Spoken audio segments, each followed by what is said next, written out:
Hello friends, welcome back to the channel. मैं संदीप कुमार सोनी। आपका ये जो 100 क्वेश्चन इंटरव्यू सीरीज चल रहा है उसका ये 7वां पार्ट है। इसमें आपका स्वागत करता हूं। अगर आप अभी तक के 6 पार्ट आपने नहीं देखा है तो उसका लिंक मैंने डिस्क्रिप्शन में दे दिया है, वहां से जाके उसको चेकआउट कर सकते हैं, वहां से देख सकते हैं। एज वेल अगर चैनल के प्लेलिस्ट में जाएंगे तो वहाँ 100 इंटरव्यू क्वेश्चन का मैंने अलग से ही पूरा फोल्डर प्रिपेयर किया हुआ है, तो वहाँ पर जाके भी आप इसको चेकआउट करके वहाँ भी देख सकते हैं। ठीक है, चलिए 7वें पार्ट में क्वेश्चन को लेता हूँ। कौन कौन से क्वेश्चन है इसमें? जो पहला क्वेश्चन है वो है what is the hormones. Hormones friend क्या होते हैं? देखिए, हमारे बॉडी के अंदर ना हार्मोन एक केमिकल मैसेंजर की तरह काम करता है और ये कहाँ सिक्रीट होते हैं? ब्लड के अंदर सिक्रीट होते हैं। कहाँ सिक्रीट होते हैं? ग्लैंड से सिक्रीट होते हैं। जैसे अपना हाइपोथैलेमस ग्लैंड हो गया, पिट्यूटरी ग्लैंड हो गया, पैराथायराइड ग्लैंड हो गया, एड्रिनल ग्लैंड हो गया। डिफरेंट ग्लैंड है जहाँ से ये क्या करते हैं? सिक्रीट करते हैं और ये बॉडी के किसी फंक्शन को अंजाम देते हैं। तो ये क्या करते हैं? डायरेक्टली ये ब्लड के अंदर सिक्रीट होते हैं और अपना जिनका जो सब जितने भी हार्मोन होते हैं सबका अलग अलग एक्शन होता है, तो वो उस एक्शन को ब्लड के थ्रू कैरी करके, पिट्यूटरी है तो हाइपोथैलेमस पे कोई एक्शन के लिए भेजता है तो ब्लड के थ्रू वहां आएगा और वहां पे अपना एक्शन शो करता है। ठीक है, बेसिकली बोल सकते हैं these are the chemical messengers. ठीक है, नेक्स्ट क्वेश्चन की तरफ बढ़ते हैं। नेक्स्ट क्वेश्चन है what is the enzyme. Friend, enzyme क्या होते हैं? देखिए, बहुत ही कॉमन है, सभी लोगों ने ऑलमोस्ट पढ़ा होगा। जो लोग साइंस में स्ट्रीम से तो 100% पढ़ा होगा। एंजाइम्स क्या होते हैं? देखिए, आपने केमिस्ट्री भी पढ़ी होगी, सभी लोगों ने हाई स्कूल तक तो केमिस्ट्री पढ़ी होगी। केमिस्ट्री के अंदर आपने पढ़ा होगा कैटालिस्ट। कैटालिस्ट का क्या काम होता है? कोई भी रिएक्शन हो रही होगी ना, कोई एक्टिविटी हो रही है, कोई रिएक्शन हो रहा है तो उसमें कैटालिस्ट क्या करता है? बढ़ा देता है। जैसे बोलते हैं ना, दो लोग के बीच में झगड़ा हो रहा है तो एक लोग क्या होता है? बात करके उसको बढ़ाने वाला, चढ़ाने का काम करता है। तो सेम हमारे बॉडी के अंदर ये एंजाइम करते हैं। एंजाइम एक बायोलॉजिकल कैटालिस्ट होता है। जैसे अपने मैंगनीज वगैरह होगा जो केमिकल रिएक्शन को बढ़ा देते हैं, उनकी क्रिया को तेज कर देते हैं। ठीक है, रिएक्शन प्रोसेस को बढ़ा देते हैं। वैसे हमारे बॉडी के अंदर एंजाइम्स होते हैं। एंजाइम जो बायोलॉजिकल एक्टिविटी हमारे बॉडी के अंदर होती है उस एक्टिविटी को क्या करते हैं? वो इंक्रीज कर देते हैं। नेक्स्ट क्वेश्चन की तरफ बढ़ते हैं, वो है what is the vitamins. Vitamins क्या होते हैं? तो फ्रेंड, विटामिन्स क्या होते हैं? विटामिन्स एक ग्रुप ऑफ सब्सटेंसेस होते हैं जो कि बॉडी के नॉर्मल फंक्शन के लिए, डेवलपमेंट के लिए, ग्रोथ के लिए रिक्वायर होते हैं और हमारे बॉडी के डेवलपमेंट में वो हेल्प करते हैं। ठीक है, विटामिन्स बहुत सारे होते हैं। अब विटामिन्स में बहुत सारे, क्या मैं बोलूँ, क्लासिफिकेशन को अगर देखा जाए तो 2 टाइप से क्लासिफिकेशन किया गया है। एक तो वाटर सॉल्युबल विटामिन्स होते हैं और एक फैट सॉल्युबल विटामिन्स होते हैं। और जो वाटर सॉल्युबल विटामिन्स होते हैं वो कौन कौन से होते हैं? वाटर सॉल्युबल जो विटामिन्स होते हैं वो बी ग्रुप वाले होते हैं। B1 हो गया, B2 हो गया, B3 हो गया, B6 हो गया, मतलब का जितना पूरा सीरीज है, बी कॉम्प्लेक्स होता जितना है, ये सारे वाटर सॉल्युबल होते हैं। फैट सॉल्युबल में कौन से आते हैं? विटामिन ए है, डी है, सी है, के है, ये सब जो है अपना जो ये वाला ग्रुप में हो जाता है विटामिन का, वो सारे फैट सॉल्युबल होते हैं। कितने विटामिन होते हैं? विटामिन तो काफी होते हैं, लेकिन 13 इसेंशियल विटामिन माने जाते हैं। ठीक है, इसके बाद नेक्स्ट क्वेश्चन इसी में फिर बन जाता है कि what is the vitamin deficiency disease. ये क्वेश्चन आपसे डायरेक्टली कुछ इंटरव्यूअर पूछ सकता है या फिर पर्टिकुलर एक लेके पूछ सकता है कि विटामिन बी की कमी से क्या होता है, जैसे बेरी है। ठीक है, विटामिन सी की कमी से क्या होता है, विटामिन ए की कमी से क्या होता है, विटामिन के की कमी से क्या होता है। तो ऐसे फ्रेंड बहुत सारी बीमारियां जिसका मैंने यहाँ पे लिस्ट दिया हुआ है। ठीक है, यहाँ पहुँच करके आप सारा नोट कर लीजिए, क्योंकि सिंपल है, आपने बहुत पढ़ा होगा इसलिए मैंने बता नहीं रहा हूँ और ईजी हो जाएगा सारा नोट करना। हो सकता है मेरे बताने में कोई स्लिप भी कर जाए। ठीक है, तो बीमारी का कोई समझ में नहीं आया कि बेरी क्या होता है, स्कर्वी क्या होता है, आप कमेंट करके पूछोगे, मैं उसको बता दूंगा कि वो क्या चीज़ होती है। एक्चुअली वो जल्दी रेयरली पूछा जाता है, इसलिए मैं उसको डिटेल नहीं कर रहा हूँ क्योंकि वीडियो उसके बाद काफ़ी ज़्यादा लंबा हो जाएगा। ठीक है, तो ये मैंने सारे दिए हुए हैं यहाँ पे, यहाँ से आप नोट कर लीजिए सारे विटामिन ए की डिफिशियंसीज क्या होता है, बी क्या होता है, सी क्या होता है, सारा मैंने यहाँ पे दे दिया। चलिए नेक्स्ट क्वेश्चन की तरफ बढ़ते हैं। What is the cholesterol. ठीक है, कोलेस्ट्रॉल क्या होता है? ये काफ़ी कॉमन है और आज का देखा जाए तो अगर आप कार्डियक सेगमेंट में जा रहे हैं या डायबिटिक सेगमेंट में जा रहे हैं तो वहाँ मतलब पूछे जाने के बहुत ज़्यादा चांसेस हैं। देखिए, कोलेस्ट्रॉल हमारे बॉडी के अंदर 2 टाइप से होते हैं। एक अच्छा कोलेस्ट्रॉल होता है, एक बुरा कोलेस्ट्रॉल होता है। पहले मैं आपको बताता हूँ कोलेस्ट्रॉल क्या होता है। कोलेस्ट्रॉल बेसिकली वैक्सी फैट लाइक सब्सटेंस होता है फ्रेंड। ये क्या करता है हमारे बॉडी के अंदर, ये हमारे बॉडी की नीड होती है और ये एक तो डाइजेशन में हेल्प करती है, विटामिन डी के सिंथेसिस में हेल्प करती है, हार्मोन्स वगैरह जो बनते हैं उसमें हेल्प करती है। ठीक है, तो कोलेस्ट्रॉल का बहुत ज़्यादा इंपॉर्टेंट हमारे बॉडी के अंदर रोल होता है। कोलेस्ट्रॉल को अगर मैं फिर क्लासीफाई करता हूँ, जैसे मैंने बताया कि बैड कोलेस्ट्रॉल होता है, एक गुड कोलेस्ट्रॉल होता है। इसको मैं नेक्स्ट क्वेश्चन में भी कर सकते हैं कि क्लासिफिकेशन आप कोलेस्ट्रॉल बोल सकते हो, या पूछता है आपसे इंटरव्यूअर पूछ सकता है कि कोलेस्ट्रॉल कितने टाइप का होता है। ठीक है, मैंने 4 टाइप के देखिए कोलेस्ट्रॉल होता है। एक होता है एचडीएल जिसको हाई डेंसिटी लिपोप्रोटीन बोलते हैं, एलडीएल होता है लो डेंसिटी लिपोप्रोटीन, उसके बाद आता है VLDL very low density lipoprotein. इसके अलावा कई बार आपसे ट्राइग्लिसराइड के बारे में पूछ सकता है कि टीजी क्या होता है, इस टाइप के क्वेश्चन इंटरव्यू इट में भी पूछे, थोड़ा कम पूछता है, बट ये आपको एचडीएल, वीएलडीएल एंड एलडीएल ये 3 चीज पूछ सकता है। अब ये क्या होता है मैं बता देता हूं आपको। देखिए, जो गुड कोलेस्ट्रॉल होता है वो होता है एचडीएल हाई डेंसिटी लिपोप्रोटीन। ये क्या करता है हमारे बॉडी के अंदर, ये जो पूरे बॉडी के अंदर कोलेस्ट्रॉल होता है ना, उसको सारा इकट्ठा करके ले आता है लीवर में और उसको मेटाबोलाइज करता है, मतलब पूरे बॉडी से इकट्ठा करने का काम करता है, हमारे बॉडी के लिए अच्छा काम करने अच्छा वर्क करता है। साथ ही साथ क्या होता है, इसकी जो वैल्यू होती है बॉडी के अंदर वो 40 से 60 के बीच में इसकी होनी चाहिए। ये अगर किसी का एक्स्ट्रा होता है, अच्छा कोलेस्ट्रॉल होता है, ज़्यादा कोलेस्ट्रॉल होता है, मीन्स किसी का 50 है या 50 से ऊपर वैल्यू आती है कोलेस्ट्रॉल की, एचडीएल की, तो ये एक रिस्क फैक्टर को माइनस कर देता है। अब ये रिस्क फैक्टर क्या होता है फ्रेंड, देखिए अगर किसी को कार्डियक की बीमारी होनी है या डायबिटीज़ की बीमारी होने की चांसेस को अगर हम देखते हैं तो वहाँ रिस्क फैक्टर काउंट किया जाता है। अगर किसी को 2 से अधिक रिस्क फैक्टर है तो उसको 100% श्योर हो जाता है कि इसको कार्डियक की बीमारी होनी है या इसको डायबिटीज़ होना है। रिस्क फैक्टर कौन कौन से होते हैं, जैसे आप अल्कोहल कंजप्शन करते हैं, स्मोकिंग करते हैं, ये सब रिस्क फैक्टर हैं। अगर कोई आदमी स्मोकिंग करता है प्लस उसका वेस्ट साइज अगर बढ़ गया है, ठीक है, वेस्ट सरकम जो ये है अपना साइज अगर वो बढ़ गया, मतलब ओबेसिटी बढ़ गया है, 100% उसको डायबिटीज होना है, 100% उसको कार्डियक की बीमारी होनी है।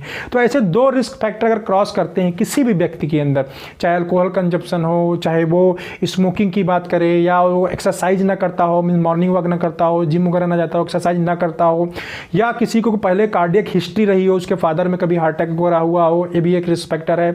डायबिटीज में किसी का हेरिडिटी रही हो, उसका सर्कमस्टांसेस ये सारे वेस्ट साइज बढ़ गया हो, तो ये सारे रिस्क फैक्टर, ऐसे और भी रिस्क फैक्टर हैं जिसको हम काउंट करते हैं। अगर 2 से ज़्यादा ये होते हैं तो उसको 100% श्योरिटी होती है उसको कोई बीमारी होगी। लेकिन अगर वो 2 से ज़्यादा हो रहा है और एचडीएल का अमाउंट उसने बढ़ा रखा है तो ऑटोमेटिकली वो एक रिस्क फैक्टर को नलीफाई कर देता है। ठीक है, ये एडवांटेज नहीं, ये बहुत बड़ा एडवांटेज है। इसके बाद हम नेक्स्ट बात करते हैं एलडीएल की, लो डेंसिटी लिपोप्रोटीन। ये देखिए लो डेंसिटी बोला जाता है। लो डेंसिटी होने की वजह से क्या करते हैं, ये आर्टरी के अंदर सेटल हो जाते हैं, जम जाते हैं वहीं पे, जम जाने के बाद थक्का बनाना स्टार्ट कर देते हैं, जिसकी वजह से पेशेंट के अंदर एथेरोस्क्लेरोसिस हो जाता है, हार्ट अटैक आ जाता है। मीन्स ये ब्लड के सर्कुलेशन को भी ब्लॉक करते हैं, और जब ब्लॉकेज होता है तो उसकी वजह से बहुत सारी प्रॉब्लम होती है। इससे भी ज़्यादा खतरनाक है वो नेक्स्ट वाला वेरी लो डेंसिटी, क्योंकि उसकी डेंसिटी और भी ज़्यादा कम है, तो उसके स्टिक करने के कैपिलरीज के ऊपर खासतौर पर ये जो कोरोनरी आर्टरीज होती हैं वहाँ पर ज़्यादा ये करते हैं। अब कोरोनरी आर्टरीज भी कभी कभी इंटरव्यूअर आपसे पूछ सकता है कि कोरोनरी आर्टरी क्या होती है।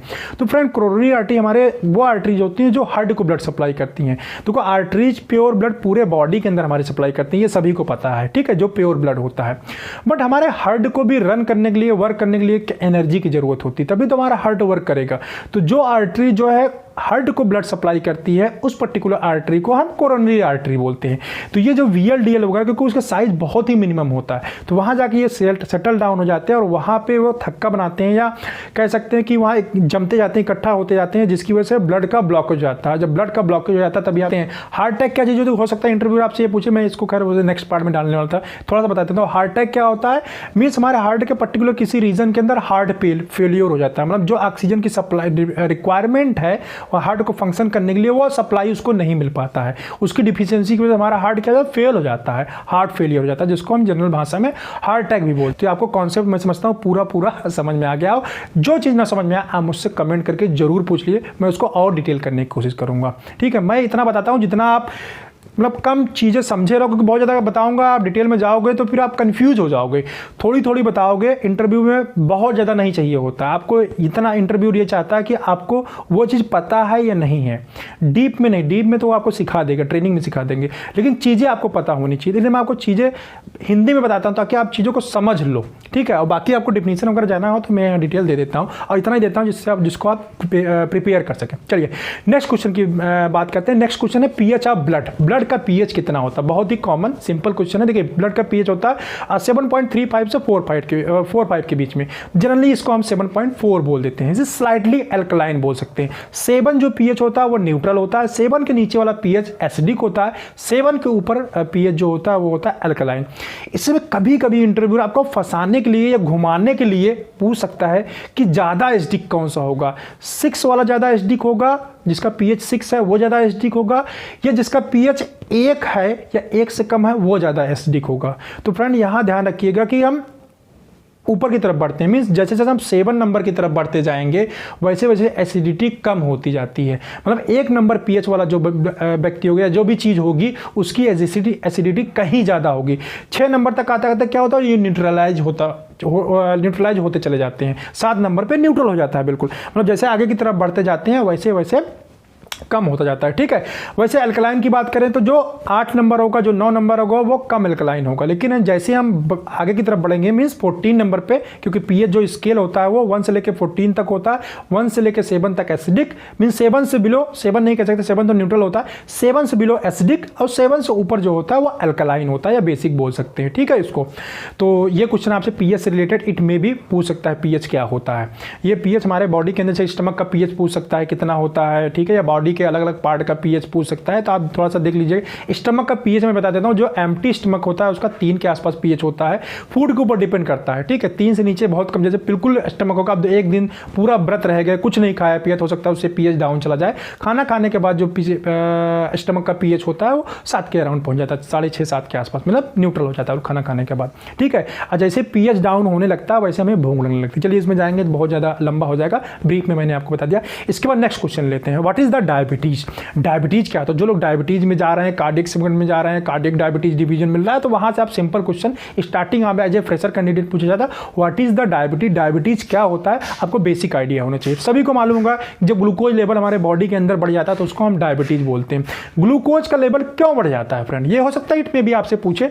तो ग्लूकोज का लेवल हमारे बॉडी के अंदर इसलिए बढ़ जाता है कि हमारे बॉडी में जो है, जो पैंक्रियास से इंसुलिन सिक्रीशन होता है, उसका सिक्रीशन किसी कारण वो सुप्रेस हो जाता है, मीन्स कम हो जाता है या बंद हो जाता है। 2 रीजन हो सकते हैं कि या फिर उसका किसी कारणवश इन्वायरमेंटल फैक्टर की वजह से, या बहुत सारे फैक्टर होते हैं जिसकी वजह से उसका सिक्रीशन घट गया हो, तब हमें टैबलेट लेनी पड़ती है। ठीक है, अगर उसका सिक्रीशन बिल्कुल बंद हो गया है, इंसुलिन सिक्रीट हो ही नहीं रहा, तो उस कंडीशन में क्या करना पड़ता है, इंसुलिन के इंजेक्शन देने पड़ते हैं। अब डायबिटीज देखिए 2 टाइप का होता है, डायबिटीज 1 टाइप 1 और डायबिटीज टाइप 2। टाइप 1 कौन सा होता है, टाइप 1 डायबिटीज के वो होते हैं जो पेरेंट्स से बच्चे में आता है, मतलब पेरेंट्स को डायबिटीज थे, ज़्यादातर हेरिडिटी बोलते हैं इसको। ठीक है, पेरेंट्स में डायबिटीज थी और उसके बच्चे को भी डायबिटीज हो गया, तो उसको बोलते हैं टाइप 1 डायबिटीज। अब ये जो टाइप 1 डायबिटीज होती है, इसको फिर हम ठीक नहीं कर सकते, इसको ठीक करना बहुत मुश्किल है, इसको पूरे टाइम जीवन में इंसुलिन ही इंजेक्शन लेना पड़ेगा। ठीक है, या जो टैबलेट होती हैं अपना ये ग्लिमेप्राइड वगैरह और भी जो मेडिसिन होती हैं, तो बहुत ज़्यादा एडवांस हो गया, ग्लूबॉस वगैरह, खैर इसमें जाएंगे बहुत डिटेल हो जाएगा। एक तो टाइप 1 डायबिटीज हो गया जो पिता से, पेरेंट्स से बच्चों में आता है।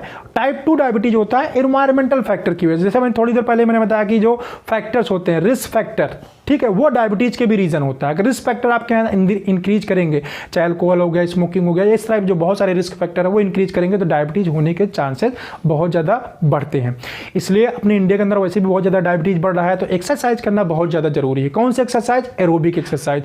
एरोबिक एक्सरसाइज वो होते हैं जिसमें हम बात नहीं कर पाते। आप बोलें कि मैं मॉर्निंग वॉक करने जा रहा हूँ और एक्सरसाइज हो रहा है, तो एक्सरसाइज नहीं होता, उससे कोई फर्क बॉडी के ऊपर खास नहीं पड़ता है। एक्सरसाइज वो होती है जिसमें हम बोल ना पाएँ। ठीक है, तो ये हो गया डायबिटीज। चलिए नेक्स्ट क्वेश्चन की तरफ पढ़ते हैं, वो है function of liver. What is the function of liver, ये क्वेश्चन आपसे पूछ सकता है, लीवर के फंक्शन क्या होते हैं। देखिए लीवर का जो मेन फंक्शन वो होता है मेटाबॉलिज्म। किसका मेटाबॉलिज्म करता है, ये फैट का मेटाबॉलिज्म करता है।